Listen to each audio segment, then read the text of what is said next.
Hello and welcome back to the Lore Raider. Today I'll be ranking every lineage of Metroid and notable Metroid individuals from the entire series. Metroids are the namesake of the franchise, so it seemed only right to make a video ranking them. Before we begin, the third and final part of my collaboration with Talon airs today. We'll be discussing the state of the Metroid community in it. If you enjoyed our last two conversations or just want to see what two Metroid content creators think of the current times, then check out the video. It'll be in the description and in the comment section down below in the pinned comment. I know you'll enjoy, but now back to the video.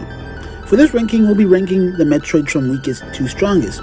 This will take their whole package into account, how adaptable they are as a species, how high they scale across the wider Metroidverse, and other variable factors. Without further ado, let's get into it.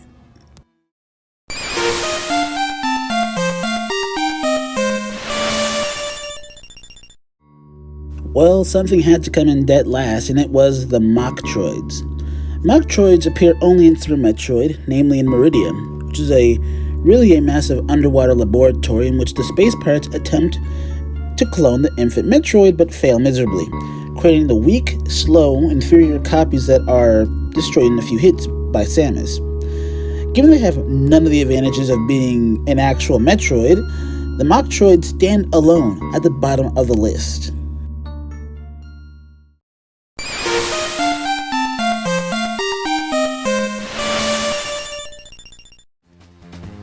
A strange addition to the list, the Quadroid are a parasitic lifeform created by the Limbic species thousands of years before the Chozo ever managed to create the Metroids. Quadroids are unable to float, instead crawling along the ground and lunging at prey and draining their life energy, and must be dislodged with a Morph Ball Bomb. Unlike Metroids, they also appear in cold areas, but don't appear on the volcanic planet Alina, suggesting a weakness to heat. Because it lacks any of the special abilities or scaling of later entries on the list, it sticks in 10th place.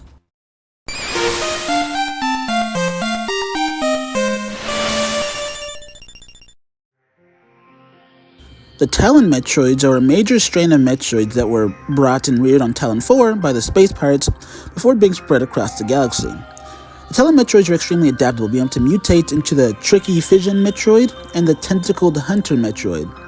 But where they have adaptability, they lack in defense, as they're typically more vulnerable than the SR388 strain. And they lack any strong feats, never once dominating an ecosystem of a planet, nor posing any particularly great threat to Samus, meaning I cannot justify placing them any higher on the list. The Phazon Metroids at the 8th place are a strain of Metroids that were exposed to extreme levels of energized Phazon. This has caused them to be one of only 3 strains of Metroid with a dedicated evolutionary line, starting with the main roid and ending with the hopping Metroid. The Phazon Metroid, being in a later game than the Talon Metroids, thus benefit from having the series power creep, as well as being buffed by Phazon exposure. They certainly belong here at number 8.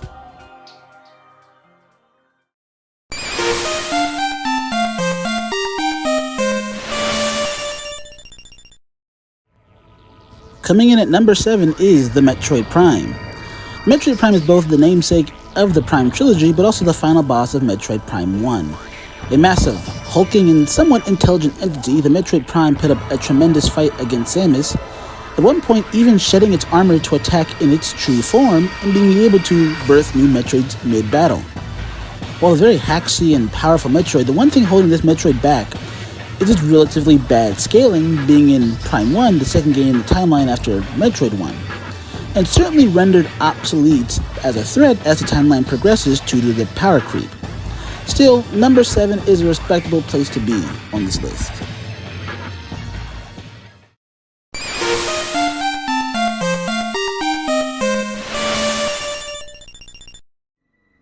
At the halfway point on the list, we have the Megaroids.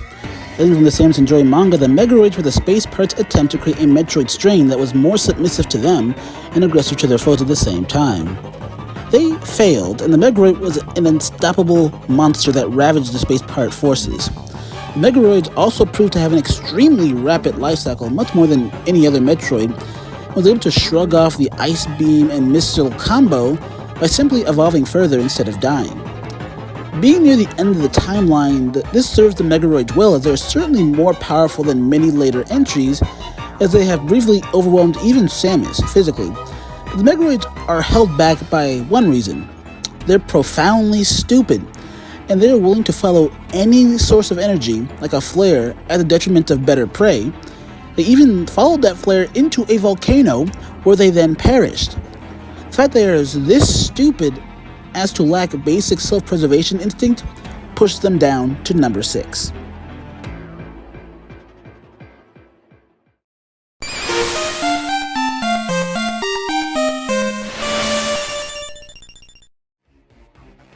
Coming in at 5th place is the SR388 Metroids. The SR388 Metroids, also known as the original Metroid strain, created by the Chozo, were a powerhouse. Unlike the Talon Metroids that failed to become apex predators, these Metroids managed to dominate the extremely competitive environment of SR388, the same ecosystem that had to contend with the dangerous X-Parasite threat. This strain of Metroids also produced the most dangerous evolution line of any strain, including the horrifying Omega Metroid and the massive Metroid Queen. Aside from their weakness to the cold, there isn't much wrong about this strain. Everything above it is simply better.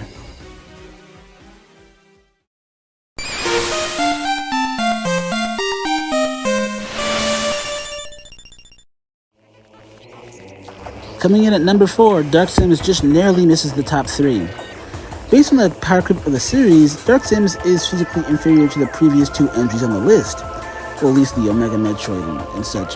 However, despite this, she makes up for this deficiency by having an extreme amount of hacks, ranging from being able to fly, being able to regenerate better than any other entry on this list, being able to absorb and wield Phazon, and most importantly, being extremely intelligent, enough to actually wage war against the Galactic Federation and single-handedly bring the collective space pirate forces under her heel.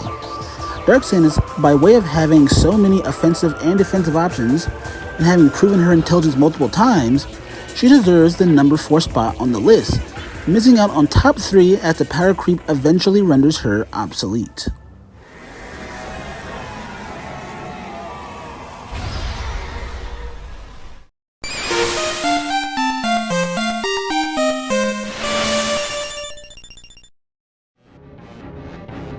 Coming in as our bronze medalist, the Super Metroid is one people really sleep on. The ultimate success of Mother Brain's Metroid experimentation, this humongous Metroid quickly and casually overpowers a full-powered gravity suit Samus, draining her to 1 HP before sparing her life at the last minute. It then proceeds to overpower a Mother Brain. This Mother Brain overpowered, once again, that gravity suit Samus before it was defeated by the Super Metroid rather casually. The Super Metroid only perished because it was forced to take hits while protecting Samus. We may not have seen very much of it, but what the Super Metroid showed means it easily deserves its 3rd place ranking.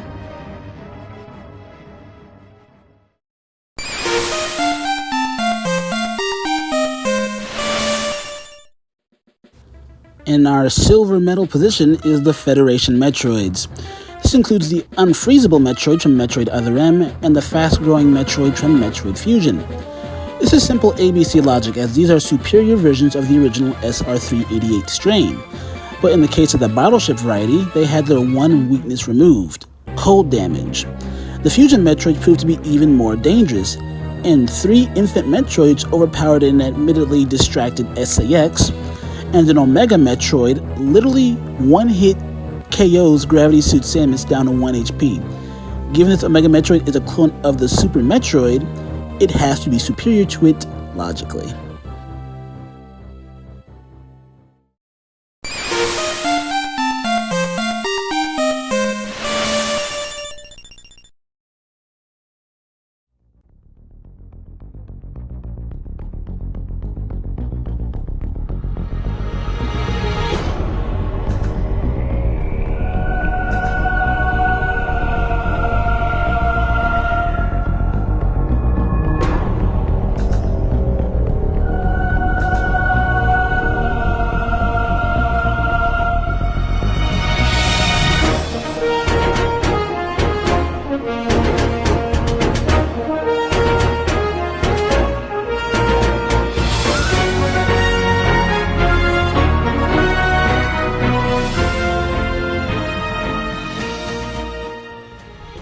Oh my, what a surprise that the nemesis of Ridley, The bane of the X-Parasites, the exterminator of Metroids, the destroyer of Guria, and the world's greatest bounty hunter would make it to the top of the list.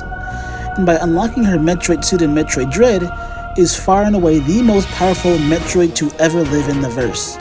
Even Ravenbeak says that Samus Aran is the greatest Metroid of all time in his little villain monologue towards Samus. Simply put, Samus comfortably takes the top spot on the list, as there isn't any other entry here that could realistically compete with end of timeline Metroid suit Samus.